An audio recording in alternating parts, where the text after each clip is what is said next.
जय हिंद दोस्तों, मैं नवीन शर्मा आप सभी का स्वागत करता हूं। आशा करता हूं आप सब एकदम अच्छे हैं, एकदम बेहतरीन हैं। एक बार सारे प्यारे दोस्त बताएंगे आप सब कैसे हैं। और एक बार कमेंट सेक्शन में सब लोगों की मुस्कुराहट दिख जाए, वो स्माइली दिख जाए, तो कहते हैं दिन भी दोपहर भी और शाम सब बन जाए। तो वो एक बार भेजेंगे और स्फूर्ति से भरा हुआ आपका मैसेज होना चाहिए।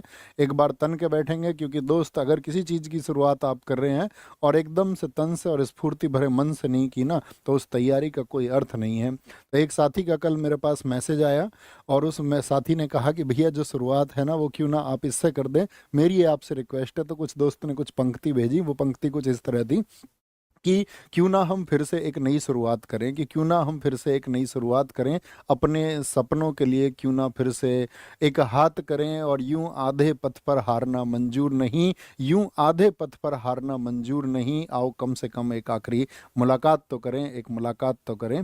तो दोस्त, हमेशा जब आप किसी तैयारी के लिए अपना कहते हैं कि भाई मन बनाते हैं या शुरुआत आप करते हैं, तो हम बहुत ऊर्जा से भरे हुए होते हैं।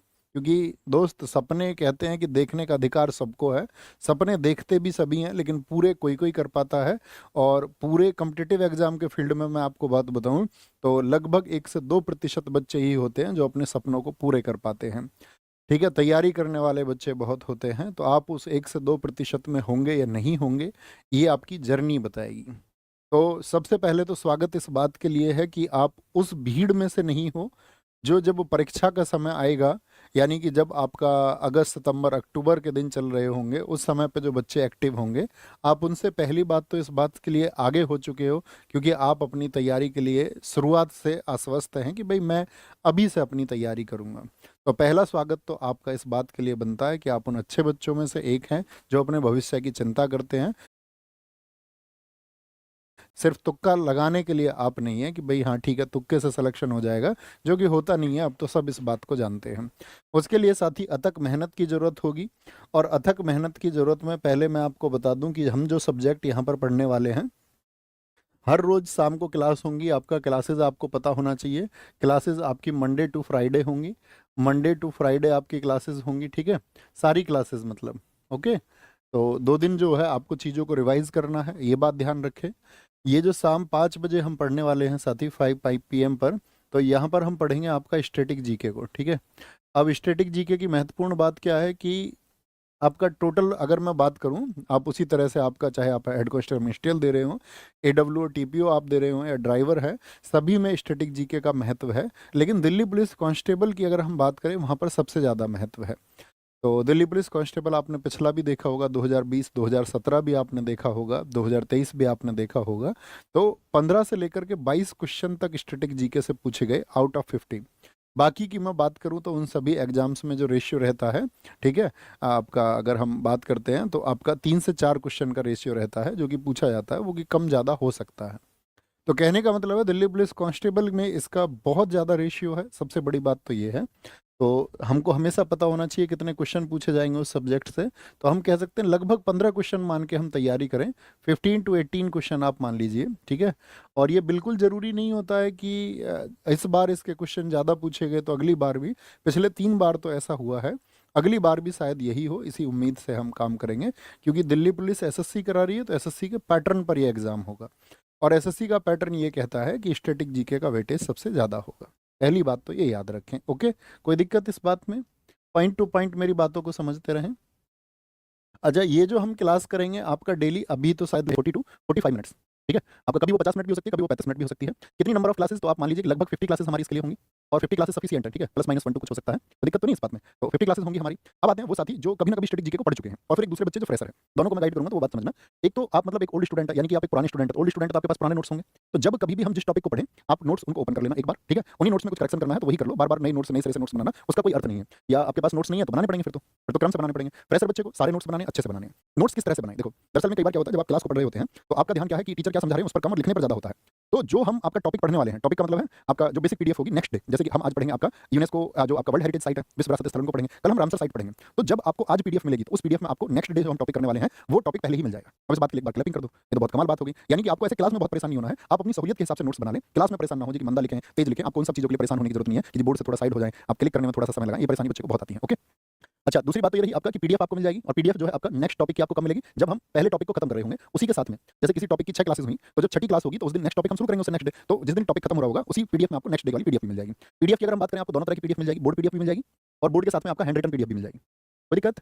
ये क्वेश्चन रहते हैं, नहीं तो आप परेशान होकर अगर मैं इनको नहीं बताऊंगा। और पीडीएफ कहाँ पर मिलेगी, वो आपको जहाँ पर आपका जो कोर्स होगा, तो कोर्स में आप क्लास पे क्लिक करेंगे तो वहीं पर आपको नीचे पीडीएफ का ऑप्शन आ जाएगा, उसको आप क्लिक कर सकते हैं। कोई दिक्कत, कोई परेशानी? अच्छा, अब बात आई कि वो साथी आए आपका कि जिनके पास में बुक है स्ट्रेटेजी की, वो बोले नोट्स नहीं है बुक में। हाँ ठीक है, तो बुक वाले बुक में आप उस टॉपिक को कर लेना और वहाँ पर चीज़ों को आप लोग जो है नोट डाउन कर लेना। कोई दिक्कत, कोई परेशानी? बातें क्लियर हैं सारी, कोई दिक्कत तो नहीं, कोई परेशानी नहीं? अच्छा, अब मैं आपको टॉपिक्स दिखा देता हूँ। टॉपिक्स हम किस सीरीज से करने वाले हैं, टॉपिक फिर मैं आपको बैच के बारे में बता दूंगा। टॉपिक यहाँ आप एक बार इनका स्क्रीनशॉट भी ले सकते हैं, और आपको पता होना चाहिए कि भाई जो स्टैटिक जीके के हमारे टॉपिक्स हैं वो किस सीरीज में हम करेंगे, तो आपको पता रहेगा कि ये टॉपिक खत्म होने के बाद में जो हमारा नेक्स्ट टॉपिक होगा वो कौन सा होगा। ये वो इंपॉर्टेंट टॉपिक है जो साथी आपका बहुत महत्वपूर्ण है, या बहुत महत्वपूर्ण कहूँ कि मैं ये कहूँ कि पूरे स्टैटिक जीके के सिलेबस को कवर करते हैं। ठीक है, तो यूनेस्को साइट सबसे पहले हम आज कर लेंगे, एक दिन का टॉपिक है। रामसर साइट और इंटेंजिबल कल्चरल हेरिटेज, अमूर्त सांस्कृतिक विरासत हम ये कर लेंगे कल। देख पा रहे हैं आप या नहीं, स्कोर जूम करना पड़ेगा, एक बार बताएं। अभी देख पा रहे होंगे ना, ऐसे करके दिखा देंगे। ओके, एक बार थम्स अप करके बताएं, देख पा रहे हैं ना, कोई दिक्कत तो नहीं इसमें? यूनेस्को साइट, रामसर साइट और अमूर्त सांस्कृतिक विरासत, फिर हम बायोस्फीयर रिजर्व और टाइगर रिजर्व इसमें पढ़ेंगे थर्ड क्लास में। फिर नेशनल पार्क, नेशनल पार्क के साथ में साथ ही हम यहाँ पर वाइल्ड लाइफ सेंचुरी जो वन्यजीव अभ्यारण्य है हमारे, और साथ में आपका जो बायोस्फीयर रिजर्व है यानी कि जैव आरक्षित क्षेत्र, उनको पढ़ेंगे हम यहाँ पर। ठीक है, क्लासिकल डांस पढ़ेंगे, बहुत इंपॉर्टेंट टॉपिक है। क्लासिकल डांस के जो साथी आर्टिस्ट हैं, फिर फेस्टिवल एंड सेलिब्रेशंस, बहुत इनमें 3-3 4-4 5-5 क्लासेस होती हैं। लोक नृत्य की भी 3 से 4 क्लास होती हैं। म्यूजिकल इंस्ट्रूमेंट, उनके साथी जो इंस्ट्रूमेंटलिस्ट है यानी कि जो आपका वाद्य यंत्र के कलाकार हैं, फिर उनको हम पढ़ेंगे। पुस्तक और लेखक अभी तक साथी अपडेटेड जो पुस्तकें होंगी 2024 तक की, उनको पढ़ेंगे हम। स्पोर्ट्स बहुत बड़ा टॉपिक होता है, और स्पोर्ट्स में मैं कहूँ कि ओवरऑल जितना स्ट्रेटेजी के है उसमें से लगभग 30% रोल जो है वो स्पोर्ट्स का होता है, एक तिहाई भाग। इसकी कम से कम हमको 9-10 क्लासेस करनी पड़ती है स्पोर्ट्स की। मंदिर और घराने जो छोटे टॉपिक है उन सब में एक क्लास से काम चल जाता है। भारत के पड़ोसी देश, पड़ोसी देशों से क्वेश्चन आते हैं आपका, उनके कल्चर से, उनके जो फेस्टिवल्स हैं, वहाँ पर जो मंदिर है, वहाँ की जो लंबी नदी है, या आपका जो वहाँ की हाईएस्ट पीक है, उन सबसे क्वेश्चन पूछे जाते हैं। आपका डेज एंड थीम्स हो जाएंगे यहाँ पर। इंटरनेशनल ऑर्गेनाइजेशन सभी होंगी आपका, यूनेस्को आपका, या फिर हम वर्ल्ड बैंक की बात करें, आईएमएफ की बात करें, या आपका हम साथी एससीओ की बात करें, सभी संगठन जो दुनिया में बहुत महत्वपूर्ण तरीके से काम कर रहे हैं। अवार्ड्स में हम सभी पढ़ेंगे, साथ में हम पढ़ेंगे यहाँ पर टूरिज्म प्लेस। टूरिज्म प्लेस का मतलब होगा आपका कि जैसे भारत में कुछ बीच है इंपॉर्टेंट, समुद्र तट है, या भारत में कुछ ऐसे पर्यटन स्थल हैं, मान के चलो जैसे तुम जानते हो मनाली को, ठीक है, ऐसी जगह जो है घूमने की, तो जो घूमने वाले स्थल हैं भारत के जो भी टूरिज्म प्लेस हैं, विविध में साथी हम ये तो सिलेबस में कवर कर लेते हैं। अगर कुछ बचेगा तो उसको देख लेंगे समय के हिसाब से, अगर हमारे पास समय होगा तो और कौन-कौन से टॉपिक्स हम इसमें ऐड कर सकते हैं, वो उसी टाइम पे हम देख लेंगे। ले चुके दोस्त स्क्रीनशॉट, आगे बढ़ें, आगे बढ़ें, कोई दिक्कत, कोई परेशानी इतनी बात में, छोटी सी बात है। अब आ जाते हैं आपका कहाँ पर, बैच पर। बैच आप सब लोगों को पता होना चाहिए, इसके बाद में कोई क्वेश्चन ना करें, मेरी रिक्वेस्ट है सारे लोगों से। यकीन बैच सारे बैच हैं, आप लोगों को टाइम टेबल पता चल चुका है, हम सब करें। मैं एक बार आपका इसको रिपीट कर देता हूँ। सुबह संदीप सर 8 बजे रीजनिंग, मैथ्स राहुल देवदिया सर 11 बजे, आपका अभी पॉलिटी अजीत सर आपको पढ़ा रहे हैं 12 बजे से, उसके बाद में हिस्ट्री पारुल मैम आपको पढ़ाएंगे। साइंस आपका साथी 3 बजे से, ठीक है, इसमें तीनों साइंस होंगी आपका। अभी बायोलॉजी से आपकी शुरुआत हुई होगी। कंप्यूटर शिवम सर 4 बजे से 5 बजे मैं आपको पढ़ाऊंगा, और 6 बजे आपकी जो क्लास होगी वो ज्योग्राफी की होंगी, ज्योग्राफी के खत्म होने पर इकोनॉमिक्स की होंगी। ठीक है, ये यहाँ पर आपका हेडमास्टर मिनिस्टर के लिए यहाँ पर इंग्लिश की टाइमिंग सुबह 9 बजे आप नोट रखें, सुबह 9 बजे। और एडब्ल्यू टीपीओ में आप सब लोगों को पता होना चाहिए, वहाँ बायोलॉजी नहीं आएगी, मतलब जो जनरल साइंस आप जीएस जो पढ़ेंगे, जीएस में तो आपको पढ़नी है बायोलॉजी कॉमन, लेकिन जो आपका साइंस है, साइंस साथी आपका क्या पूछेंगे उसमें आपको बायोलॉजी नहीं पढ़नी, आपको मेन स्ट्रीम साइंस में उसमें फिजिक्स और केमिस्ट्री। ठीक है, उसका टाइमिंग रोज 8 बजे होगा शाम को। यकीन बैच में आपका ड्राइवर पार्ट अलग है, तो आप सुबह 10 बजे उसको याद रखेंगे। कोई दिक्कत, इतनी बात क्लियर है? फीस आप सब लोगों को पता होना चाहिए, इंडिविजुअल बैच की आपका 640 है। ठीक है, ये आपका किसका, कांस्टेबल का हो गया, ये आपका हेडमास्टर मिनिस्ट्रियल का हो गया आपका 640 में ही। ठीक है, और आपका एडब्ल्यू टीपीओ भी, और ड्राइवर भी आपका, और फिर आप जिसको एक से ज्यादा बैच चाहिए तो वो कॉम्बो में एनरोल कर सकता है, कॉम्बो में ले सकते हैं। बैच जिन साथियों को दिक्कत आ रही हो तो एप्लीकेशन पे जाएं, और वो प्रोसीजर आप जानते होंगे ना, ये प्रोसीजर आप सब लोगों को पता होता है नहीं होता? बिल्कुल होता है, सब जानते हैं, होशियार सब है। तो बहुत सारे बच्चों का क्वेश्चन ये होता है कि मैंने तो उस बैच को लिया, मैं इसको खरीदूं या नहीं खरीदूं। देखो, ये सारी चीजें आपके ऊपर निर्भर करती हैं। आपका पोटेंशियल मैं नहीं जानता, आप कैसे स्टूडेंट हैं ये भी मैं नहीं जानता। ये डिपेंड करेगा साथी आपके अंदर डेडिकेशन कितना है। अगर आप ये चाह रहे हैं कि दिल्ली पुलिस के बैच को लेकर आप किसी और परीक्षा की तैयारी कर लेंगे, मान के चलो एसएससी का कोई और, तो मैं कहूंगा उसके लिए वही डेडिकेटेड बैच आप लेना। ठीक है, इस बैच से आप जो अगर ज्वाइन करें तो उसको दिल्ली पुलिस के लिए, अगर आपका ड्रीम जॉब है वो, आप उसके लिए खुद को डेस्परेट कर सकते हैं, तो तभी इसको लें। ठीक है, बात क्लियर है? शुरुआत कर सकते हैं हम सिलेबस की। पूरे बैच के दौरान याद रखना 3 दिन ये क्लास जो है वो डेमो क्लास है। डेमो क्लास का मतलब यूट्यूब पर होंगी, डेमो नहीं है, जनरल क्लासेस हैं। सिलेबस हमारा शुरू हो चुका है आज से ही, ऐसा कुछ नहीं है कि तुमको प्रभावित करने के लिए कोई ऐसी क्लास रख दी जाए कि तुम्हें कुछ चमत्कार लगे। और जैसा हम अभी शुरुआत में पढ़ाएंगे पूरे मतलब बैच में वैसे ही पढ़ाते हैं। अच्छा, ऐसे कितने बच्चे हैं जो मुझसे पहले पढ़ चुके हैं? पहले पढ़ चुके हैं का मतलब है कि आपका वो यस लिखना, एक बार पोल क्रिएट करना है कि यस और नो। जो फ्रेशर हैं जिन्होंने अभी तक नहीं पढ़ा है वो नो क्लिक करना। तो मैं देखना चाहूंगा कितने बच्चे नए हैं और कितने बच्चे आपका, सारे लोग आंसर करना एक बार, तो इससे हम लोगों को एक आइडिया होता है, तो उसी वे में फिर चीजें चल पाती हैं बहुत अच्छे से। एकदम से नए फ्रेशर बच्चे जो है वो नो पे क्लिक करना कि वो पढ़े ही नहीं है कभी, और एकदम से जो साथी आपका पढ़ चुके हैं, तो पढ़ने वाले बच्चे लगभग आधे हैं, और आपका नहीं पढ़ने वाले बच्चे मतलब पढ़ने वाले ज्यादा हैं थोड़े 60% और लगभग 40% के आसपास। ठीक है जी भाई साहब, तो बड़ी कमाल बात है, इसका मतलब है फ्रेशर बच्चे बहुत हैं। अब इससे आइडिया ये होता है अगर बच्चे बहुत सारे फ्रेशर हैं तो बड़े आराम से धीरे से हमको चीज़ों को पढ़ना है। पहली चीज़ तो बताओ आप लोगों को कोई जल्दी तो नहीं है? अगर हम इन क्लासेस को शुरू करेंगे, 50 क्लासेस का मतलब होता है 2.5 महीना, और 2.5 महीने में अगर आप 15 से 20 क्वेश्चन का, 15 से 20 मार्क्स को आप तैयार कर रहे हैं, तो मेरे हिसाब से तो बड़ा अच्छा समय है। तो ऐसा तो नहीं है कि जल्दी में होगी, हम तो 4 दिन में कुछ कमाल करेंगे, क्योंकि आपके पास समय है। जल्दी में वो बच्चे होंगे जो 6 महीने बाद जागेंगे। तो थोड़ा थोड़ा करके पढ़ेंगे। उस थोड़े में आपका एक प्रॉमिस होना चाहिए मुझसे कि आप जब क्लास में आएंगे तो डेली रिवीजन करके आएंगे कि हमने कल क्या पढ़ा था। 10 मिनट का एटलीस्ट रिवीजन मैं आपसे मांगूंगा। अगर आप 10 मिनट का हर रोज रिवीजन करेंगे, 10 मिनट का हर रोज रिवीजन आप करेंगे, तो लास्ट में जब इकट्ठी चीजें आपके पास बच जाती है उससे आप बच जाओगे। सैटरडे संडे में 5 दिन का सम अप कर लेना आराम से। सैटरडे कर लेना, संडे अपने लिए फ्री रखना, उतना पैनिक भी नहीं होना है, आराम से हो जाएगा। सारे डाउट्स क्लियर हैं, कोई और डाउट तो नहीं बचा? अब हम क्लासेस में अतिरिक्त बातें नहीं करेंगे, और ऐसा नहीं है मैं कि एप्लीकेशन में जाके मैं डांटता बहुत हूं बच्चों को, ये देख लेना तुम। नए बच्चों से मैं इस बात को कह रहा हूं, अगर शैतानी करते पकड़े गए तो जबरन पढ़ाया जाएगा। यानी कि अतिरिक्त बातें नहीं करनी, अभी से अनुशासन में पहुंचना है। और उस अनुशासन के लिए मैं कहानी आपको सुनाता हूं, उसको शुरू करेंगे फिर। ऋषि धौम्य थे और उनके शिष्य का नाम था अरुणी।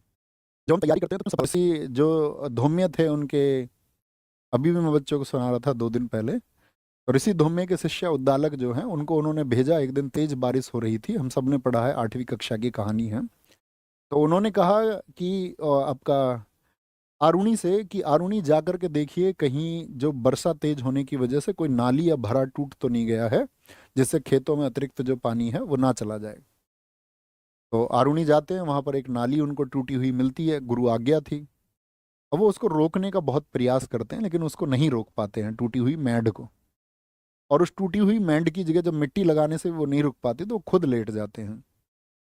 खुद लेट जाते हैं तो वर्षा तो धीमी हो जाती है, लेकिन पानी का बहाव फिर भी तेज रहता है, तो वो लेटे ही रहते हैं बहुत देर तक।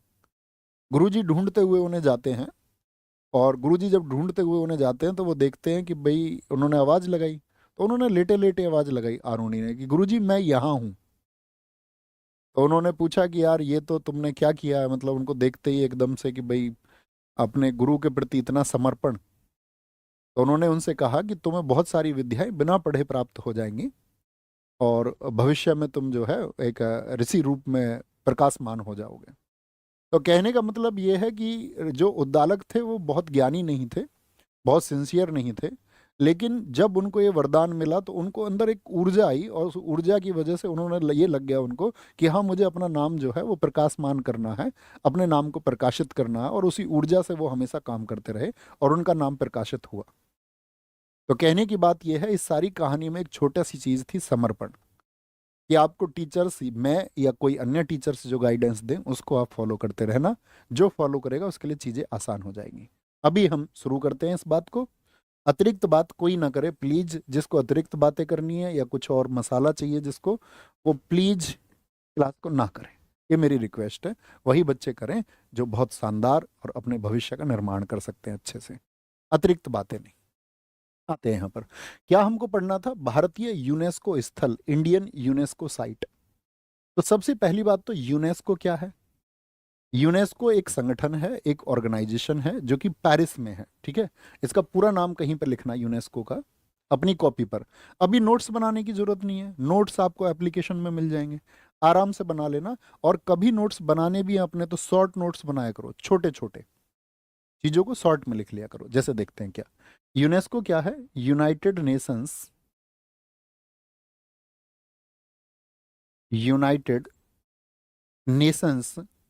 एजुकेशनल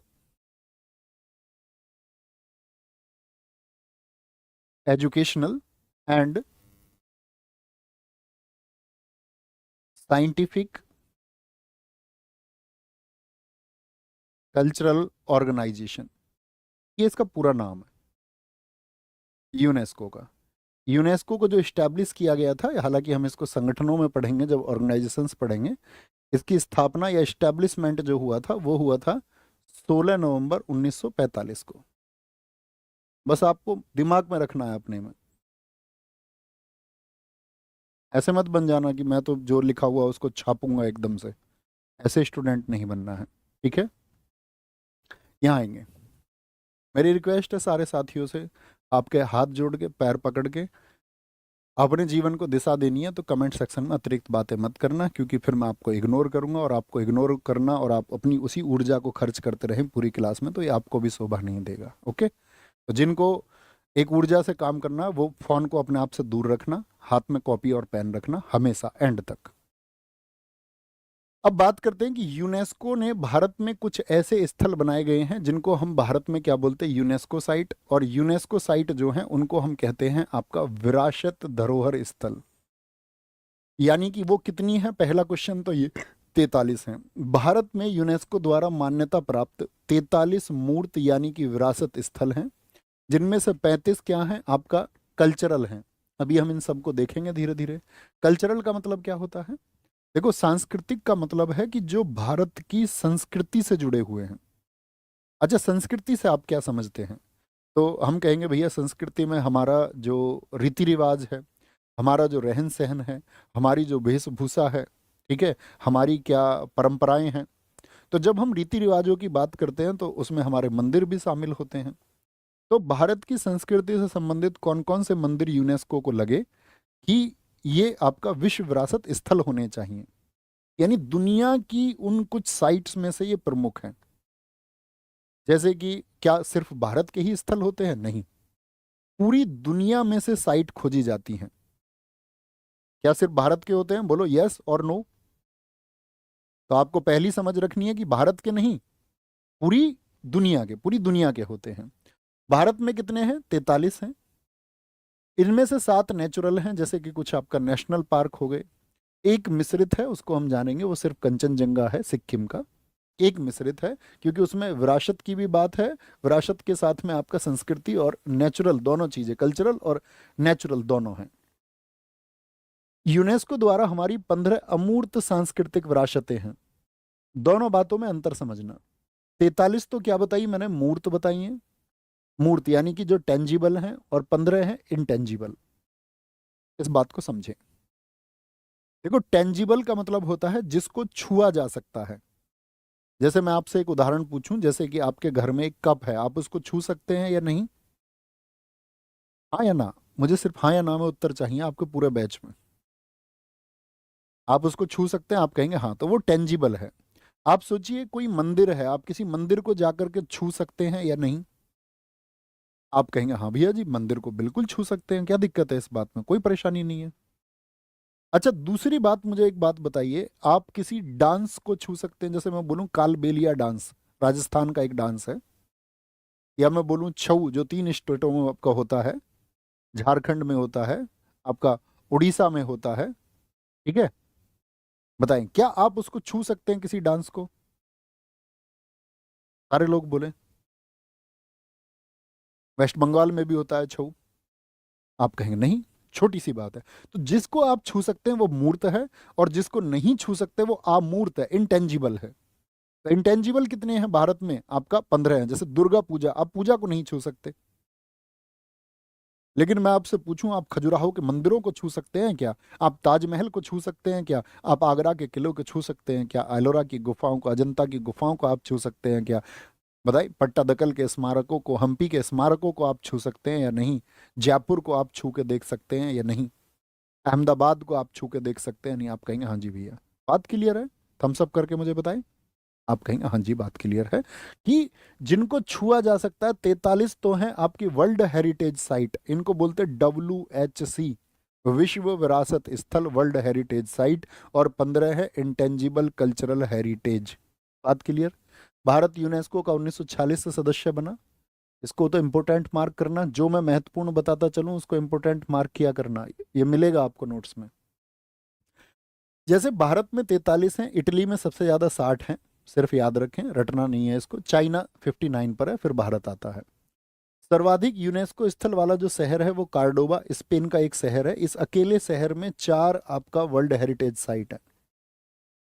जैसे हम महाराष्ट्र की बात करेंगे तो हमारे यहाँ महाराष्ट्र में सबसे ज्यादा आपकी यूनेस्को की साइट है। कोई दिक्कत? तो अब मुझे बताएं जरा, जब मैं कभी पढ़ाऊं तो मैं आपको बताता हूँ स्कैन टेक्निक। स्कैन टेक्निक का मतलब ये है, देखो ये मैथ तो है नहीं, क्या ये गणित की प्रैक्टिस से आ जाएगा? क्या रीजनिंग है कॉन्सेप्ट से आ जाएगी?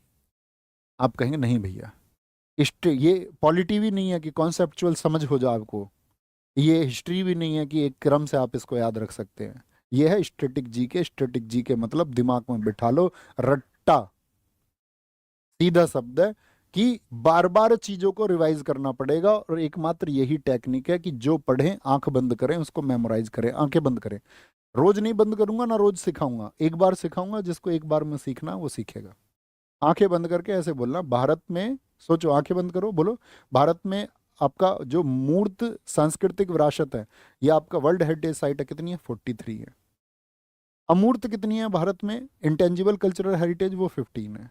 घोषित कौन करता है? यूनेस्को। यूनेस्को की स्थापना, United Nation Educational Scientific Cultural Organization, स्थापना कब हुई? 16 नवंबर 1945। हेडक्वार्टर कहाँ पर है? पेरिस। आंखें बंद रखो, ऐसे इमेजिन करना है, ठीक है? सबसे ज्यादा कहाँ पर? इटली में, फिर इटली में 60, चाइना में 59, सबसे ज्यादा किस शहर में? कार्डोबा, स्पेन में। ठीक है, ऐसे याद करना, कोई दिक्कत? रट्टू तोता जो बन जाएगा ना इसमें, याद रख लेना, वो कामयाब है। बाकी तो जो इसमें दिमाग लगाएगा ना ज्यादा, उसका कुछ नहीं हो सकता। ध्यान से पढ़ें अभी क्या रिसेंट में हुआ।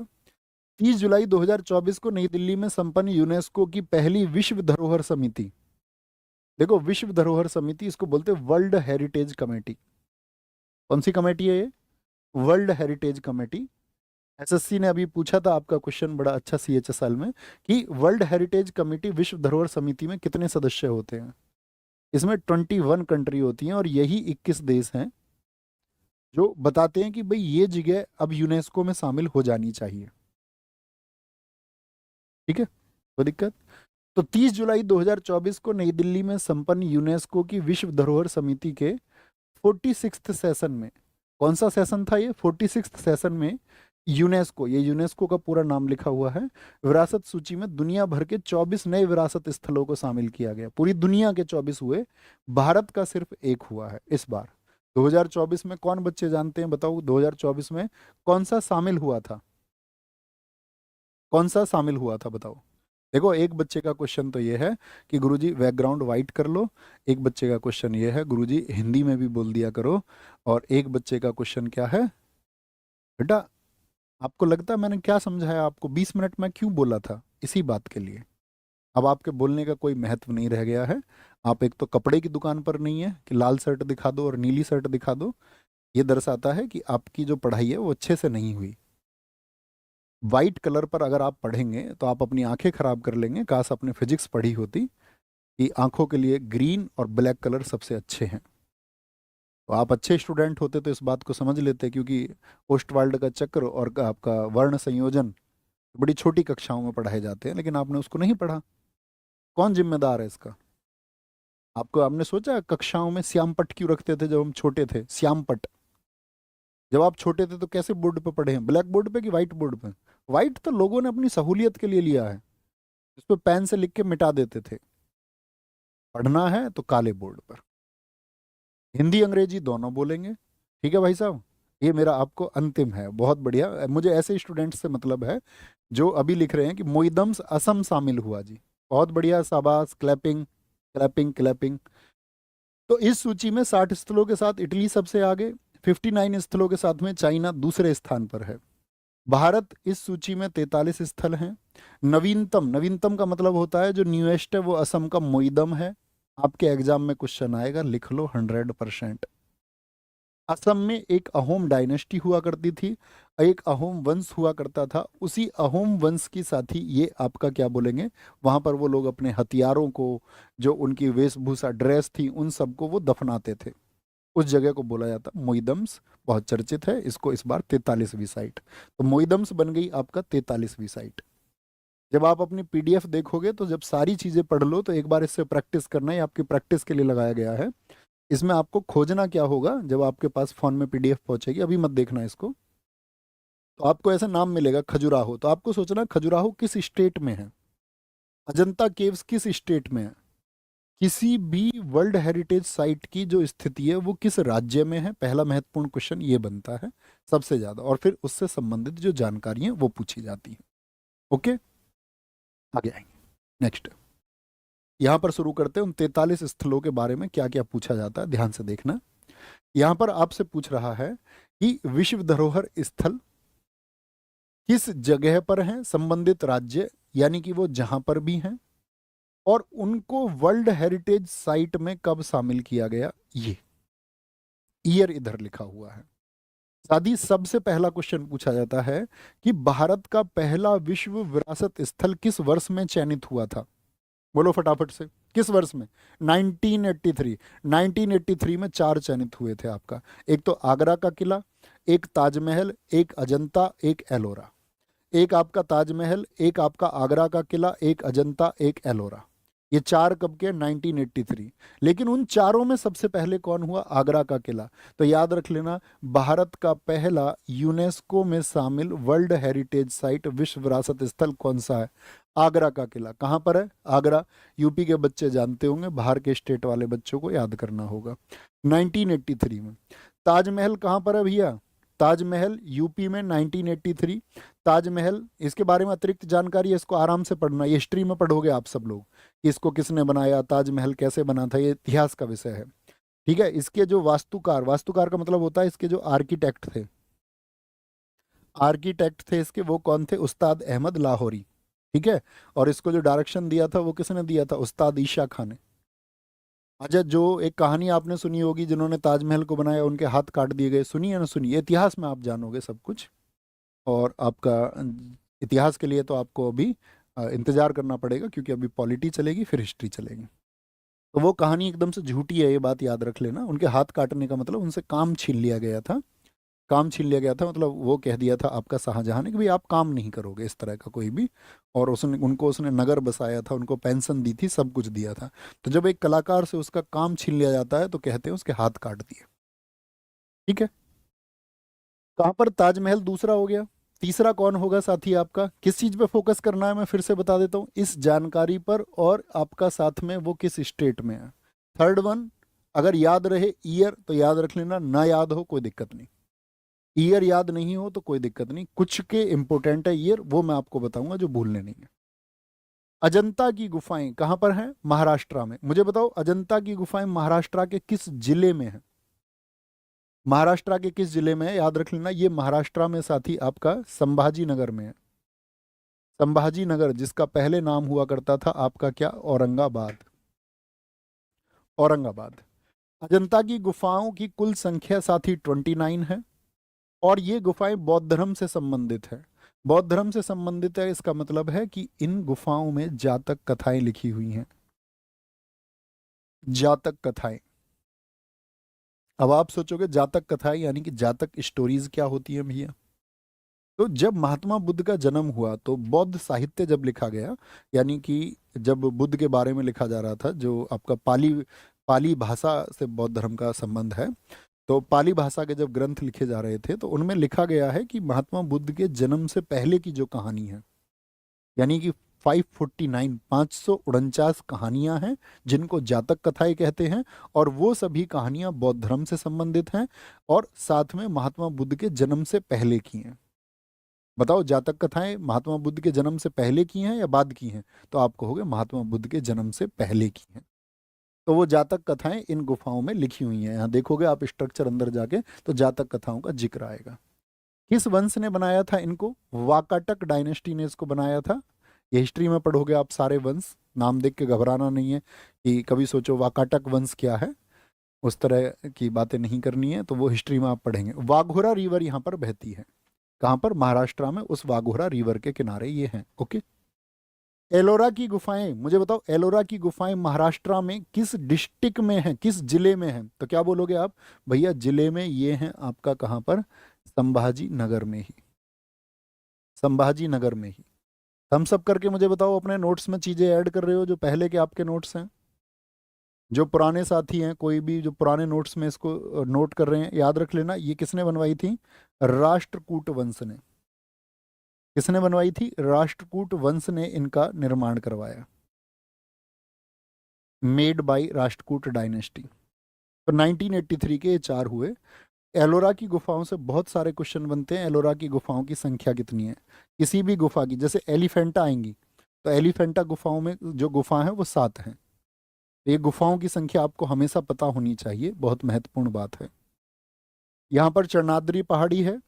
अब देखो ये क्वेश्चन पूछे आपसे कि एलोरा की गुफाओं का संबंध किस धर्म से नहीं है, तो कौन कौन से धर्म, बौद्ध, हिंदू, जैन और एक सिख भी लिख दे ऑप्शन में, तो पूछे किस धर्म से नहीं है तो क्या आंसर होगा, ABCD, तो आप कहेंगे भैया सिख धर्म से नहीं है, वहां पर बौद्ध और जैन। जो गुफा 12 गुफाएं हैं वो बौद्ध धर्म के लिए हैं। फिर आपका इसके बाद में हम बात करते हैं कितनी गुफाएं, 13 से 29, यानी कि जो 17 गुफाएं हैं वो हिंदुओं के लिए हैं, कुल 17 गुफाएं। और अगर 5 गुफाओं की बात करते हैं वो जैनों के लिए 5 गुफाएं, हिंदुओं के लिए 17 गुफाएं, और आपका बौद्ध धर्म के लिए 12 गुफाएं हैं। इस तरह से कुल मिलाकर के 34 गुफाएं हैं। धर्म याद रख लेना मेजर रूप से कि कौन कौन से, हिंदुओं के लिए हैं भैया, बौद्धों के लिए हैं और जैनों के लिए हैं। हिंदुओं के लिए कितनी गुफाएं हैं, अगर मैं सीधे क्वेश्चन, हिंदुओं के लिए 17 बोलेंगे, बौद्धों के लिए 12 और जैनों के लिए 5 गुफाएं हैं। ठीक है, कोई दिक्कत नहीं। भाई तुम क्या इनका रिप्लाई कर रहे हो बच्चों का, नहीं, जो समझदार है वो तुम मत पढ़ो बुद्धू के चक्कर में, बुद्धू बुद्धू रहेगा। बेटा मत करनी, बातें नहीं करनी है, बातें नहीं करनी है। कमेंट सेक्शन से आज तक किसी का भला नहीं हुआ, जिसके पास तुमने इतने मैसेज किए थे उसने ही तुम्हारा भला नहीं किया, तो अभी क्यों पड़े हो मैसेज के चक्कर में। भला उसका होगा जो कॉपी पेन जिसके हाथ में होंगे। भैया मैं आपका चंद्रगुप्त हूं, आप मेरे चाणक्य, रिजल्ट से पता चलेगा दोस्त, अभी नहीं। बात रहेगी क्लियर, आगे आएंगे। कोणार्क का सूर्य मंदिर, कैसे कलर का है, रंग देख के बताओ कोणार्क के सूर्य मंदिर का। इसको बोलते ब्लैक पैगोडा। बहुत बार क्वेश्चन पूछा जाता है किसको ब्लैक पैगोडा कहा जाता है, ब्लैक पैगोडा। यहीं पर नोट करना, एक क्वेश्चन आता है व्हाइट पैगोडा किसको कहते हैं, वो सफेद रंग का है, तो उसको व्हाइट पैगोडा बोलते हैं। वो भी आपका कहाँ पर है तो उड़ीसा में ही, पुरी में। और पुरी में वो है साथी आपका जगन्नाथ टेम्पल, जगन्नाथ मंदिर। वो सफेद होने के कारण व्हाइट पैगोडा, और ये काला होने के कारण ब्लैक पैगोडा। नरसिंह देव वर्मन प्रथम ने इसको बनवाया था। किसने? प्रथम ने इसको बनवाया था। और ये वास्तुकला का, वास्तुकला मतलब आर्किटेक्ट का बहुत अच्छा उदाहरण है। महाबलीपुरम के स्मारक कहाँ पर हैं? वो तमिलनाडु में है। इनका ईयर बहुत इंपॉर्टेंट है, याद रख लेना, 1984। जिसका ईयर मैं बताऊं ना, एक तो 1983 तो याद हो गए ना, 4 है। ताजमहल हो गया, आगरा का किला हो गया, आपका अजंता हो गया, एलोरा हो गया। ओके। पल्लव राजाओं ने, किन राजाओं ने बनवाया? पल्लव राजाओं ने। यहाँ पर पंचरथ मंदिर भी है। यह समूह रथों, मंडपों, विशाल खुली हवा वाली राहतों के लिए जाना जाता है। ये चीजें मत रटने लग जाना कभी भी, पता चले इनको रटने लग गए हो। ये अतिरिक्त जानकारी है, ठीक है, एडिशनल इंफॉर्मेशन। हमको मतलब है महाबलीपुरम के स्मारक कहाँ पर हैं? तमिलनाडु में। कोणार्क का सूर्य मंदिर कहाँ पर है? उड़ीसा में। मुझे बताओ कोणार्क का सूर्य मंदिर कितने रुपए के नोट पर आपने देखा था? कितने रुपए के नोट पर है? नोट जानते हो ना, जैसे 2000 का नोट बंद हो गया, उस पर पीछे मंगलयान होता था। 200 रुपए के पर सांची का है, 100 रुपए पर रानी की वाव है, 50 रुपए पर हम्पी है। तो बताओ ऐसे 10 रुपए के नोट पर 10 रुपए थे तुरतुरे। आ गया वो। काजीरंगा, काजीरंगा साथी कहाँ पर है? असम में। फोटो लगा हुआ है एक सींग वाले गैंडे के लिए। रंगों के नाम आसाम याद कर लेंगे, रंग से जब कभी भी आएगा। औरंग नेशनल पार्क भी मैं आपसे पूछूंगा, याद रखना। रंगों के नाम गुरुजी आज शाम को सुनाएंगे। आसाम, काजीरंगा असम में है। अतिरिक्त जानकारी बाद के लिए। मानस राष्ट्रीय उद्यान असम। मानस कब का है? जब ये याद कर लो तब एडिशनल को पढ़ना बाद में। मानस कब कहाँ पर है? असम। भले मानस आज शाम को सुना देना, भले मानस आज शाम को पैसे लौटा देना, मानस आज शाम को आएगा। 1973 में प्रोजेक्ट टाइगर चला था, हम इसको पढ़ेंगे जब मैं टाइगर रिजर्व पढ़ाऊंगा। इंदिरा गांधी जी के टाइम पर चला था ये, देश में टाइगर्स को बचाने के लिए, ठीक है। यह एक बायोस्फीयर रिजर्व है। बायोस्फीयर रिजर्व हम पढ़ेंगे आपका कब? आज से जो 3rd क्लास होगी हमारी, यानी कि परसों, कि देश में कुल 18 बायोस्फीयर रिजर्व है। बायोस्फीयर रिजर्व हम किसको कहते हैं, कौन कौन से हैं, क्या क्या क्वेश्चन पूछे जाएंगे, ये सब मैं आपको बताऊंगा, ठीक है। कोई दिक्कत? केवला देव, केवला देव राष्ट्रीय उद्यान, नेशनल पार्क है एक आपका। नेशनल पार्क, नेशनल पार्क देखो किस चीज़ के लिए बनाए जाते हैं? बहुत सारे जानवरों का जो जीवन है वो संरक्षित किया जा सके, बहुत सारी वनस्पतियों को बचा सके, इसके लिए केवला देव। देखो इसको ऐसे याद रख लेना, राजा का स्थान तुमको कैसे मिलेगा? केवल और केवल, केवल और केवल रण से मिलेगा। तो यहाँ पे एक रणथंबोर भी है राजस्थान में। केवला देव, केवला देव कहाँ पर है? राजस्थान में। ये जब नेशनल पार्क में आपको याद कराऊंगा, सारे याद करा दूंगा कौन सा कहाँ पर है। ये मेरी अपनी हेडक है, ये समझो तुम, याद हो जाएगा तुम्हें। केवला देव कहाँ पर है? राजस्थान में है। यह राष्ट्रीय उद्यान का पूर्व नाम भरतपुर पक्षी अभ्यारण्य था। देखो यहाँ पर एक क्वेश्चन और एक तरह का क्वेश्चन और पूछा जाता है, मैं आपको बताऊं, ध्यान रखना आप। क्वेश्चन ये पूछा जाता है, आपको 4 जगह देगा और आपसे पूछेगा कि निम्न में से कौन सा यूनेस्को में भारत का विरासत स्थल नहीं है। अगर आपने 43 नाम एक बार नहीं पढ़ रखे हैं, अगर नहीं पढ़ रखे हैं तो आप जवाब नहीं दे पाएंगे। समझ पा रहे हैं मेरी बात, मैं क्या बोल रहा हूँ? कि एटलीस्ट आपको वो नाम पता होने चाहिए। वो नाम आपको पता होंगे तो आप बता पाओगे, हाँ जी ये काजीरंगा आपने पढ़ा था, हाँ या ना। अजंता एलोरा पढ़े थे, हाँ या ना। पढ़े थे या नहीं पढ़े थे? अच्छा अभी तक के में मैं एक नाम लेता हूँ कि आपने वो पढ़ा या नहीं पढ़ा, ठीक है। जैसे मैं आपसे नाम लेता हूँ इंदौर के स्मारक, अभी तक जिक्र आया इंदौर के स्मारक, हाँ या नहीं? बड़े धैर्य और सुकून के साथ में उत्तर दें, सोच के। तैयारी तो हो जाएगी, प्यार प्यार में हो जाएगी। नहीं, बस इतना ध्यान चाहिए, यस और नो वाला ध्यान। Very good. Keoladeo. Hampi, Hampi बताओ कहाँ पर है? हम्पी साथी आपका कर्नाटक में है। बहुत पूछा जाता है हम्पी कर्नाटक के किस जिले में है। यूपी पीसीएस ने पूछ लिया था ये तो, और तो छोड़ो तुम दिल्ली पुलिस कांस्टेबल का। बेल्लारी। क्या पूछोगे? हम्पी जो है साथी वो बेल्लारी में है, तुंगभद्रा मंदिर के किनारे हैं। यहाँ पर हम्पी दरअसल में क्या था, जब आप हिस्ट्री को पढ़ेंगे तो आप पढ़ोगे कि जो विजयनगर साम्राज्य था उसकी ये राजधानी थी। इसकी विजयनगर साम्राज्य की राजधानी। अब नोट्स बनाओ ना तो इतना लिखना सिर्फ, हम्पी कर्नाटक 1986, कर्नाटक में साइन खींच के बेल्लारी डिस्ट्रिक्ट, 50 रुपए का नोट, तुंगभद्रा मंदिर के किनारे, राजा कृष्ण देव राय द्वारा इसको चित्र क्या बोलेंगे बनवाया गया। विजयनगर साम्राज्य से हम्पी का संबंध है, ठीक है। खजुराहो के स्मारक, खजुराहो कहाँ पर है साथी बताएंगे, पूछा जाता मध्य प्रदेश के किस जिले में है।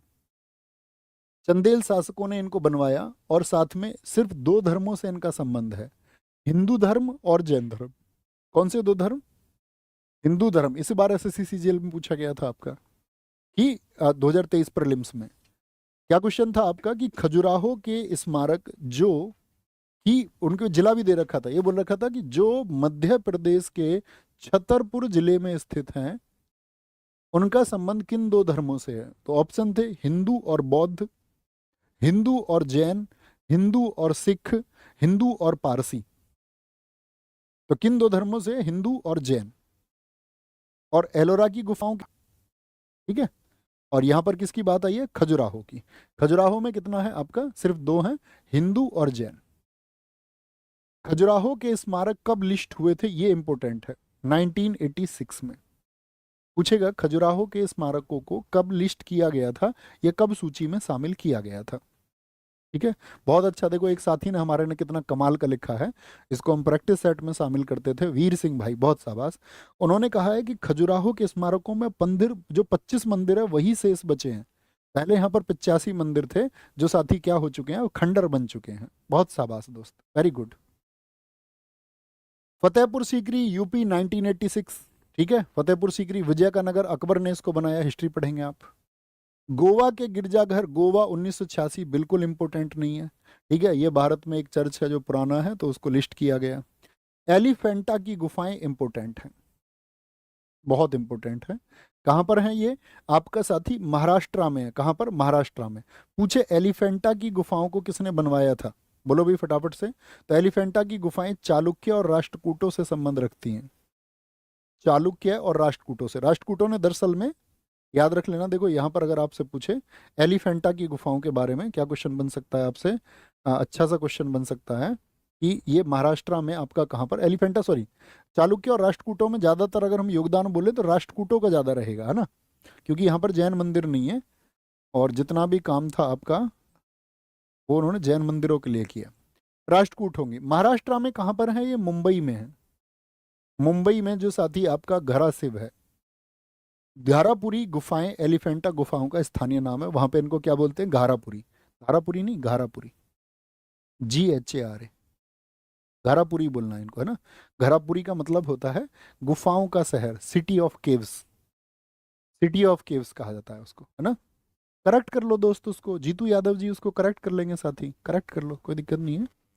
यहाँ पर कितनी गुफाएं हैं? यहाँ पर 7 गुफाएं हैं। कितनी गुफाएं हैं यहाँ पर भैया जी? 7 गुफाएं, याद रख लेना। एक बहुत इंपॉर्टेंट क्वेश्चन बनता है, जैसे हमने आपको बताया कि अजंता की जो गुफाएं हैं उनका संबंध किस धर्म से था, बताओ जरा। आप कहोगे बौद्ध से था। एलोरा की जो गुफाएं हैं उनका संबंध हमने किससे बताया आपको, जरा बताएं। आप कहोगे बौद्ध भी थे वहां पर भैया, बौद्धों के लिए 12 थी, 17 हिंदुओं के लिए, 5 जैनों के लिए। आपका जैन भी थे और हिंदू भी थे, ठीक है। लेकिन ये जो एलिफेंटा की गुफाएं, ये भगवान शिव से संबंधित हैं, यानी कि ये शैव कम्युनिटी से या शैव संप्रदाय से संबंधित हैं। किससे हैं? शैव संप्रदाय से। या कभी भी पूछे, यहाँ पर जो चित्रण आपको मिलेंगे वो भगवान शिव के मिलेंगे, भगवान शिव के। कोई दिक्कत? याद रखेंगे हमेशा। एलिफेंटा कैसे याद रख सकते हैं? देखो एलिफेंट मतलब एलिफेंट से हम रिलेट कर लेते हैं भगवान गणेश जी को, और भगवान गणेश जी से संबंध किसका है? वो हमारे भगवान शिव का है, वो याद रखना है ना। सुंदरवन राष्ट्रीय उद्यान कहाँ पर है? पश्चिम बंगाल में, 1987 में। सुंदरवन की स्थिति याद रख लेना, बहुत इंपॉर्टेंट है। बंगले अक्सर सुंदर होते हैं। पूरी स्टैटिक जीके में बंगाल को हम बोलेंगे बंगला। बंगला कैसा है? सुंदर है, सुंदर है। जैसे मैं आपको बताऊंगा यहाँ पे बुक्सा नेशनल पार्क है, तो तब हम पढ़ेंगे सुंदर बुक्स कहाँ है? बंगले में है। यह गंगा डेल्टा का हिस्सा है। दुनिया का सबसे बड़ा डेल्टा निर्माण बांग्लादेश से सीमा साझा करता है। ओके, फिर बात आती है पट्टादकल की। पट्टादकल के स्मारक समूह कर्नाटक में कहाँ पर हैं? कर्नाटक में, याद रख लेना। पट्टादकल को चालुक्यों ने बनवाया था। किसने? चालुक्य वंश ने इनका बनवाया था। चालुक्य डायनेस्टी, चालुक्य वंश ने इनका निर्माण कराया। और कर्नाटक में ये कहाँ पर है? कर्नाटक के बागलकोट में है। डिस्ट्रिक्ट उसी का याद रखना है जो इंपॉर्टेंट है, ऐसा नहीं कि सभी के याद करने लग जाओ। बागलकोट जिला। लेकिन यहाँ पर एक राष्ट्रकूट वंश का जिक्र भी आता है। राष्ट्रकूट वंश का जिक्र ये आता है कि जब चालुक्यों ने बनवाए तो 9 हिंदू मंदिर यहाँ पर बनवाए थे, लेकिन जो एक जैन मंदिर विरूपाक्ष मंदिर बनवाया, ये बनवा दिया साथी किसने? आपका राष्ट्रकूटों ने। याद रख लेना, राष्ट्रकूटों ने यहाँ पर जैन मंदिर का निर्माण करवाया था। याद रखेंगे, कोई दिक्कत? किसने? राष्ट्रकूटों ने। ठीक है, आगे आएंगे। सर जी बस करिए, याद भी करना। बेटा याद करने के जैसा तो अभी कुछ था ही नहीं इसमें। एक दिन में एक टॉपिक, छोटा टॉपिक, ऐसा नहीं कि इसको हम 2-3 दिन चला दें, ऐसे नहीं बच्चे। ये तो बहुत छोटा सा टॉपिक है। इसमें मैं क्या बता रहा हूँ, सिर्फ स्थिति। 40 जगह के नाम याद नहीं कर पाओगे यार, खुद के ऊपर इतना भरोसा नहीं है। मैंने कहा ना, अगर याद भी नहीं होंगे तो ये सब चीजें आपस में इंटरलिंक होंगी, मैं ही याद कराऊंगा आपको। ठीक है, कि नेशनल पार्क, जब नेशनल पार्क में हम आएंगे तो नेशनल पार्क में याद करेंगे। ठीक है, अतिरिक्त बातें नहीं, ये महाराज आपको उड़ा देंगे नहीं तो। पढ़ने पे ध्यान लगाओ। चोल मंदिर, अच्छा ऐसे कितने लोग हैं जिनको याद है वो बताओ, जिनको थोड़ा थोड़ा याद है पहले से। ठीक है, चोल मंदिर कहाँ के हैं? तमिलनाडु के हैं। राजेंद्र चोल ने इनको बनवाया। ठीक है, इसमें तंजावुर बृहदेश्वर मंदिर, ये हिस्ट्री का टॉपिक है सारा, आप पढ़ेंगे वहाँ पे जब मंदिर पढ़ेंगे। हम खुद भी मंदिर एक टॉपिक मैंने आपको बताया, मंदिरों में हम सारी चीज़ों पे बात करेंगे, मंदिर में पढ़ेंगे हम। अभी हमको पढ़ना है कि चोल मंदिर, मैं आपको सिर्फ ये बताना चाह रहा हूँ, ये यूनेस्को की साइट है या नहीं है, बताओ हाँ या ना। नंदा देवी और फूलों की घाटी, इसको बोलते flower valley, valley of flowers. बहुत सारी वैली हमको पढ़नी है, जैसे साइलेंट वैली आपका केरल में है। ठीक है, आपका सिलिकॉन वैली आपका बंगलुरु में है, न्योरा वैली आपका वेस्ट बंगाल में है। तो बहुत सारी वैली अभी पूछी जाती है। अभी सिर्फ हमको फोकस करना है जो फ्लावर वैली है वो उत्तराखंड में, क्या वो यूनेस्को साइट है या नहीं है?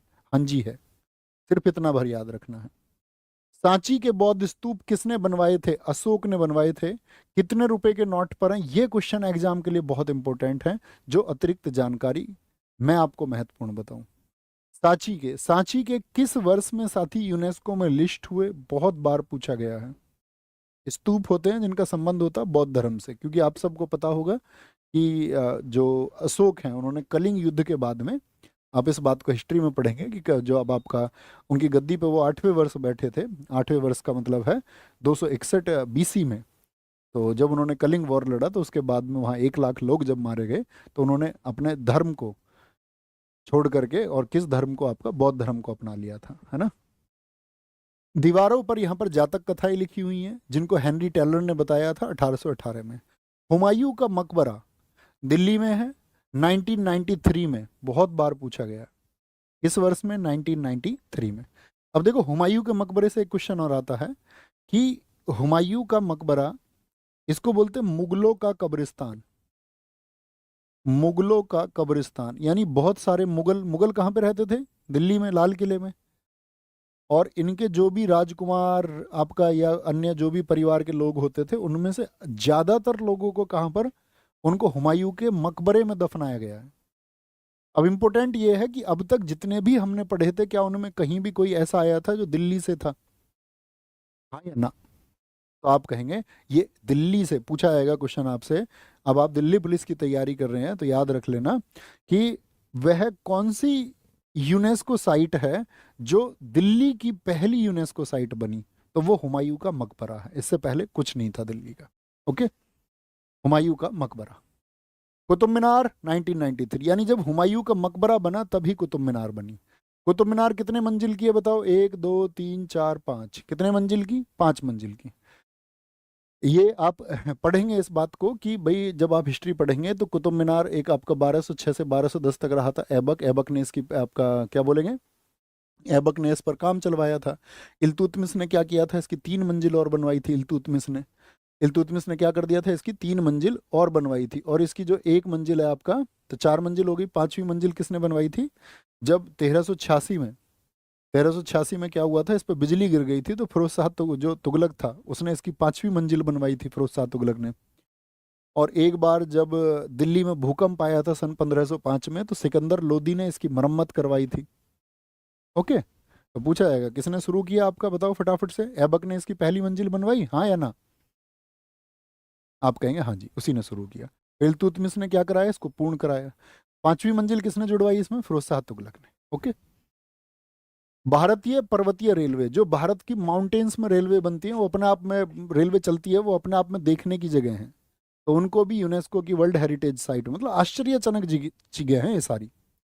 तो उसमें दार्जिलिंग है वेस्ट बंगाल की, नीलगिरी, नीलगिरी जिसको ब्लू माउंटेन हम बोलते हैं, नीले पर्वत का मतलब ही क्या होता है, ब्लू माउंटेन। हिमालय में जो रेलवे चलती हैं, ठीक है, वहाँ पे क्या होता है, जैसे आप जाओगे कभी वेस्ट बंगाल, आप जाओगे दार्जिलिंग, तो दार्जिलिंग में क्या है, छोटे ट्रैक है, तो इतनी खूबसूरत ट्रेन है वो कि उनके लिए बहुत सारा मतलब पर्यटक आता है उसको देखने, टूरिज्म बढ़ता है उससे। ठीक है, कालका शिमला, शिमला कहाँ पे, हिमाचल प्रदेश में। वो नहीं रटना नहीं है उसको। बोध गया कहाँ पर है, सिर्फ इतनी बताओ, क्या बोध गया यूनेस्को का स्थल है, हाँ या ना? इस सब की मुझे जरूरत पड़ेगी आपसे अगली क्लासेस में, मैं आपसे पूछूंगा कि बोध गया यूनेस्को स्थल था या नहीं था। तो आप कहेंगे हाँ जी। कहाँ पे है? महात्मा बुद्ध को यहाँ पर ज्ञान प्राप्त हुआ, सबको पता है, बिहार में। महाबोधि मंदिर भी यहीं पर बनाया जहाँ पे महात्मा बुद्ध को ज्ञान प्राप्त हुआ था। निरंजना नदी के तट पर उनको ज्ञान प्राप्त हुआ था। जरा बताइए महात्मा बुद्ध को किस वृक्ष के नीचे ज्ञान प्राप्त हुआ था, कौन सा पेड़ था? तो उत्तर आएगा पीपल का पेड़, पीपल का पेड़, बिहार में 2002 में। भीमबेटका की गुफाएं यूनेस्को में कब लिस्ट हुई, इंपोर्टेंट।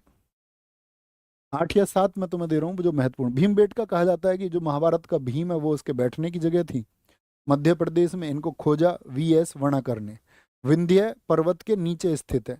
अब मैं आपसे पूछूंगा, एमपी वाले बच्चे बताओ कोई हो, तो जो भीमबेटका है वो मध्य प्रदेश के किस जिले में है? तो आपको ये याद रख लेना, इसका जिला पूछा जाता है रायसेन जिला।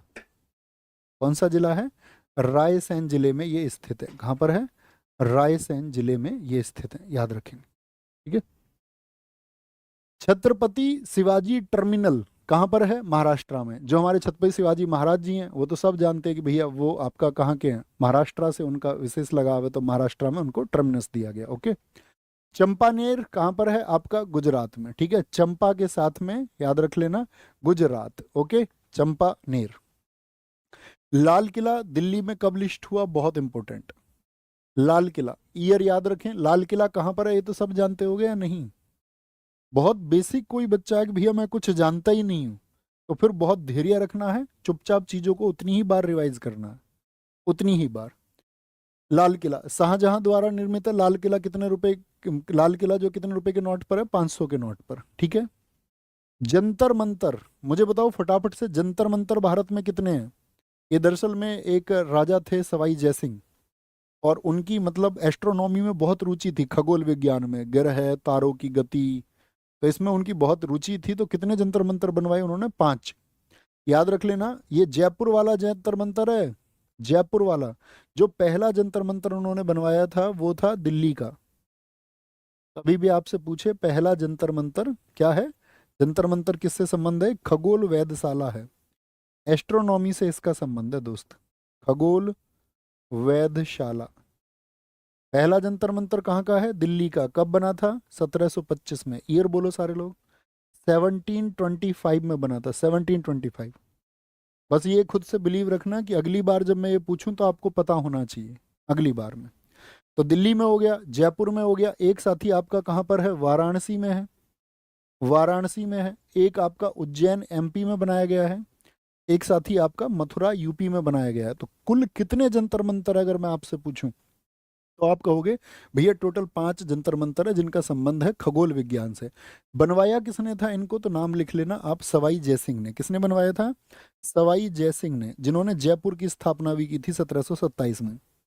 सवाई जयसिंह बहुत इंटेलिजेंट व्यक्ति थे। ठीक है, तो ये जयपुर वाला स्थापित हुआ आपका।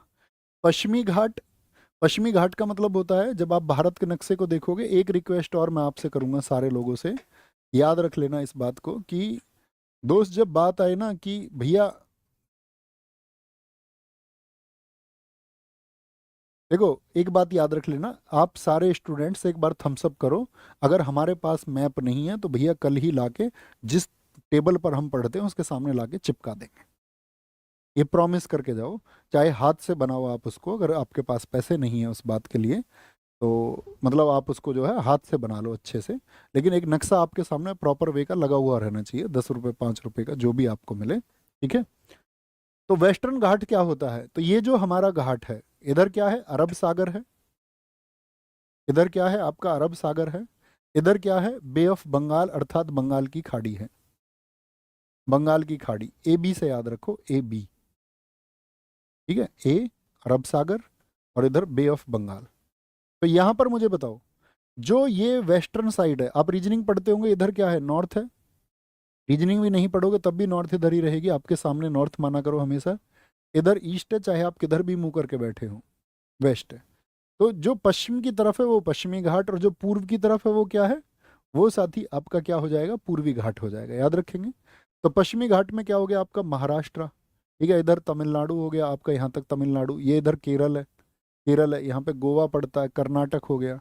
तो पश्चिमी घाट भी शामिल है आपका किसमें, क्योंकि यहाँ पर बहुत सारी जैव विविधताएं, बायोडाइवर्सिटी, बहुत सारा जीवन जंतु वनस्पति यहाँ पर मिलता है। धीरे धीरे आप जान जाएंगे, ज्योग्राफी जब पढ़ेंगे तो बड़ी की इलायची की पहाड़ियाँ इधर हैं, कार्डमम जिनको बोलते हैं, ठीक है, कार्डमम इनको बोलते हैं, ठीक है।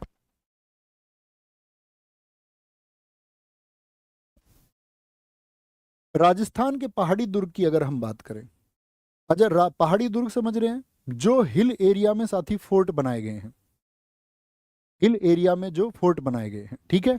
तो यहाँ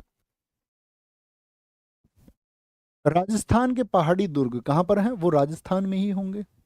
और कितने पहाड़ी दुर्ग हैं, पहले तो संख्या लिखो सारे लोग, आप कहेंगे भैया 6 किले हैं, 6 किले। आमेर का किला है अपना, गागरोन का किला है, जैसलमेर, जैसलमेर को क्या बोलते हैं, जैसलमेर को बोलते हैं भैया यहाँ पे गोल्डन फोर्ट। क्यों गोल्डन फोर्ट क्यों कहते हैं, अगर आप जैसलमेर के किले को कभी देखोगे, अगर जब सुबह के शाम सूर्य, सुबह के समय पर जब सूर्य चमकता है तो उसकी चमक इतनी शानदार होती है, उसकी चमक इतनी शानदार होती है कि मतलब आपको ऐसा लगेगा कि ये सोने की दीवारें हैं। कैसे लगेगा, जैसे कि आपका सोने की दीवारें हों।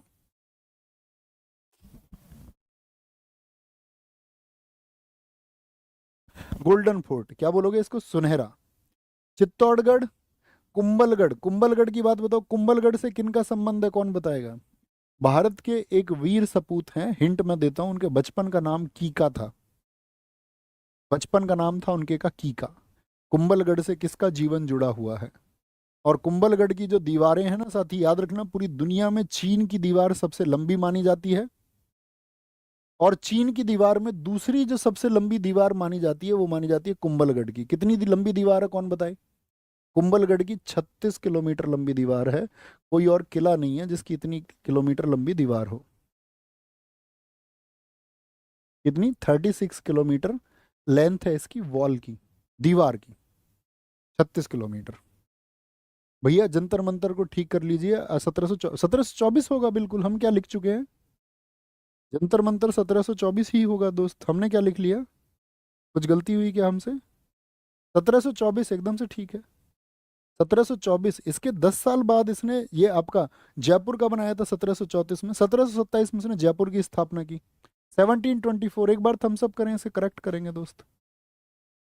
एक साथी का मैंने कमेंट देखा अभी, नीडा, एक बार कमेंट करके बताओ कर चुके हैं इसको, है ना। ज्योग्राफी की क्लास है 6 बजे, ओके ओके ओके, ठीक है। इनको एक बार पढ़ लेना, है ना, इनको एक बार पढ़ लेते हैं, 2 मिनट देंगे। ग्रेट हिमालयन, आज क्लासेस आपकी हो सकता है थोड़ी बहुत डिस्टर्ब रही, 5-5 10-10 मिनट आगे पीछे, लेकिन उसको जो है हम फिर आपका कल से एक फिक्स समय पर रखेंगे। यहाँ पर देखो, ग्रेट हिमालयन, हिमालय से नाम ही आ रहा है, हिमाचल प्रदेश का। रानी की वाव, उल्टे मंदिर की तरह, इसका स्ट्रक्चर देखो, देखो मंदिर, या आपने कभी घर देखे होंगे तो पिलर कैसे होते हैं, नीचे की तरफ मजबूत होते हैं, हाँ या ना, हाँ या ना, आप कहेंगे हाँ जी, नीचे की तरफ मजबूत होते हैं। लेकिन इसमें जब आप स्ट्रक्चर को देखोगे तो पिलर, आपको इसके फोटो देखना रानी की वाव के, ऊपर की तरफ आपको पिलर मजबूत देखेंगे, इसीलिए बोलते हैं उल्टे मंदिर की तरह। इसको बनवाया था रानी उदयमती ने अपने पति के लिए। और कितने रुपए के नोट पर है ये आपको बताना है। रानी उदयमती, इनके जो हस्बैंड थे, इनके जो पति थे, इनके पति का नाम था भीम प्रथम। भीम प्रथम, गुजरात से, सोलंकी वंश के थे, सरस्वती नदी के किनारे, 100 रुपए के नोट पर है। और जब स्ट्रक्चर ऐसा हो कि पिलर जो है नीचे की तरफ से चौड़ा और ऊपर की तरफ कम हो, तो उसको हम बोलते हैं पिलर को क्या, ऐसी स्टाइल को मारू गुर्जरा शैली। नालंदा विश्वविद्यालय कौन नहीं जानता कि वो बिहार में है, जानते हो सारे। अभी उसको फिर से बीजेपी गवर्नमेंट ने वहां पर क्या किया, रिवाइव किया है। नालंदा विश्वविद्यालय, जिसको बख्तियार खिलजी ने नष्ट किया था, इतिहास में आप पढ़ोगे, कुमार गुप्त ने इसको बनवाया था। कंचनजंगा, ये एकमात्र मिश्रित है। कितने बताए थे मिश्रित? एक। अब मुझे बताओ, अगर आपने क्लास को ध्यान से पढ़ा तो सांस्कृतिक स्थल कितने थे? सांस्कृतिक स्थल मैंने आपको कितने बताए थे? कल्चरल, तो आप कहोगे कल्चरल 35 बताए थे भैया, 7 नेचुरल और 1 मिक्स्ड बताया था। लीक आरबीजी इंपॉर्टेंट नहीं है, उसको सिर्फ पढ़ मात्र लेना है। अहमदाबाद शहर गुजरात का है, ये सब जानते हैं 2017 में। इंपॉर्टेंट बात यह है, यूनेस्को में शामिल पहला शहर कौन सा है? देखो अभी हमने जंतर मंतर को पढ़ा, तो जंतर मंतर जयपुर में है, लेकिन जयपुर शहर थोड़ी था। हमने ये थोड़ी पढ़ा था कि जयपुर शहर को शामिल किया गया, हमने पढ़ा था जंतर मंतर को शामिल किया गया। पहला शहर है आपका अहमदाबाद। इसमें बच्चे बहुत कंफ्यूज होते हैं क्योंकि जयपुर को भी बाद में शामिल किया गया, ठीक है। लेकिन सबसे पहले कौन? अहमदाबाद, जो कि साबरमती नदी के किनारे है। मुंबई के विक्टोरियन इंपोर्टेंट नहीं है, ये बहुत महत्वपूर्ण है अहमदाबाद शहर। कब शामिल हुआ अहमदाबाद? 2017 में, 2017। गुलाबी शहर जयपुर। अब हम कहेंगे अगर अहमदाबाद पहला है तो जो जयपुर है वो कौन से नंबर का शहर हो गया? जयपुर हो गया दूसरा शहर। कई साथियों ने तो पहले ही लिखा, 2019 में उसको चयनित किया गया। जो पहले पढ़ चुके हैं ऐसे ही नाम रोशन करना है। वाइट, वाइट सिटी, देखो गुलाबी शहर, क्योंकि देखो यहाँ पे क्या है, गुलाबी पुताई है, आपने देखा होगा। मतलब पूरे जयपुर में नहीं है, एक जो अंदर वो मार्केट है, ठीक है, वो 9 किलोमीटर का एक एरिया है। और आप कभी जयपुर जाएंगे तो आपको पता चलेगा कि आप मतलब अलग रंग से भी अपनी शॉप वगैरह को पुताई करवा सकते हो, लेकिन गुलाबी पुताई फ्री में होती है, ठीक है। तो कौन पैसे खर्च करे? और अगर आपको अलग रंग की पुताई करवानी है तो पैसे देने पड़ेंगे। तो आदमी सोचता है ठीक है गुलाबी रहने दो, और वैसे भी वहाँ की वो कल्चरल एक आपका साइन हो गया, एक सांस्कृतिक पहचान हो गई। और टूरिज्म आपका वहाँ पर आता है इसी बात के लिए, टूरिस्ट इसी बात के लिए आते हैं, तो क्यों ही उसको इधर उधर करना है। तो ऐसे ही शहर, वाइट सिटी उदयपुर है, गोल्डन सिटी जैसलमेर है, ब्लू सिटी जोधपुर है, रेड सिटी बताओ कौन सी है? रेड सिटी कौन बताएगा? सवाई जयसिंह द्वितीय ने 1727 में शहर की स्थापना की थी, किसकी? जयपुर की। रामाप्पा टेम्पल, ये साथी 39वीं साइट था। देखो इनके नंबर याद रखना, अब ये इसीलिए इंपॉर्टेंट होंगी, लास्ट वाले 5 के नंबर याद रख लेना। पूछ लेगा रामप्पा मंदिर कौन से नंबर की साइट है? 39वीं। कहाँ पर है? तेलंगाना में, भगवान शिव के लिए है। काकतीय वंश द्वारा निर्मित हुई थी, भगवान शिव को समर्पित है। एमटीएस, सीएचएसएल, आपका दिल्ली पुलिस 2023, तीनों में क्वेश्चन पूछा गया। कौन से भगवान जी से है रामप्पा? तो ऑप्शन में भगवान राम भी थे, तो नाम देख के नहीं जाना है। आप कहोगे भैया ज़्यादातर तो भगवान शिव से ही संबंधित हैं यूनेस्को की साइट। बहुत बढ़िया सर, हम जयपुर से हैं दोस्त, बहुत स्वागत है। धौलावीरा 40वीं साइट बनी, इसको भी आप हिस्ट्री में बहुत अच्छे से पढ़ेंगे। धौलावीरा कहाँ पर है? गुजरात में, गुजरात के कच्छ जिले में है, ठीक है। ये 1968 में जेपी जोशी ने इसको खोजा था, खोजकर्ता आप पढ़ते हैं सिंधु घाटी सभ्यता में। मोहनजोदड़ो, गनेरीवाला, हड़प्पा और राखीगढ़ी के बाद में सिंधु घाटी सभ्यता का 5वां बड़ा स्थल था ये। तो क्या याद रखना है कि जो धौलावीरा है वो कौन से नंबर का बड़ा शहर था? इंडस वैली सिविलाइजेशन का, सिंधु घाटी सभ्यता का, तो आप कहेंगे 5वां बड़ा शहर था, 5वां बड़ा शहर था। शांति निकेतन, इसकी स्थापना क्या बोलेंगे 1901 में रविंद्रनाथ टैगोर ने की थी। शांति निकेतन 41वीं बनी, बहुत इंपॉर्टेंट रहेगी, रिसेंट वाली सबसे इंपॉर्टेंट होती है। पश्चिम बंगाल के वीरभूमि जिले में है, जैसे वो गुजरात के कच्छ में है धौलावीरा। इनके जिले याद रख लेना जिसको मैं महत्वपूर्ण कह रहा हूँ। शांति निकेतन का अर्थ है शांति का निवास, 1901 में शुरू हुआ था। और रविन्द्रनाथ टैगोर ने यहाँ पर विश्व भारती विश्वविद्यालय जो 1920 के आसपास में बना था, 1921 में, लेकिन ये याद रख लेना शांति निकेतन की स्थापना कब हुई? 1901 में, पश्चिम बंगाल में। होयसल मंदिर ये रहा है भाई, अगर मैं आपको बताऊं क्वेश्चन ऑफ द ईयर हो जाता है ना, एक क्वेश्चन ऑफ द ईयर, तो 2023 के एग्जाम्स में ये क्वेश्चन ऑफ द ईयर रहा है। क्योंकि मैं फिर बता रहा हूं आपको, जो रिसेंट में